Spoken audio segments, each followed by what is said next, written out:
বিষ্ণুর অবতারের সঙ্গে মহাদেবের লড়াই হয়েছিল। কেন লড়াই হয়েছিল জানেন?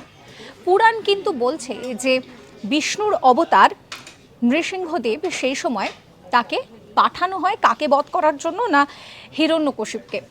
হিরণ্যকশিপের কি বর ছিল? তিনি বর পেয়েছিলেন যে তাকে অস্ত্র দিয়ে মারা যাবে না, তাকে আকাশ পাতাল কোথাওই মারা যাবে না, তাকে কোনো রকম কোনো মানুষ হত্যা করতে পারবে না। তাই তার অত্যাচার বেড়েই চলছিল। নৃসিংহদেব মানুষ এবং সিংহের রূপ। এই পরিস্থিতিতে দাঁড়িয়ে নৃসিংহদেব হিরণ্যকশিপকে নিজের কোলের ওপরে নিয়ে নখ দিয়ে তাকে চিরে হত্যা করেছিলেন এবং তারপর তার রাগ আর কিছুতেই থামছিল না। সেই সময়ে দাঁড়িয়ে তিনি কাঁপছেন এবং সকলেই তখন মহাদেবের কাছে গিয়ে বললেন যে এই পরিস্থিতি থেকে একমাত্র মহাদেবই বাঁচাতে পারবে।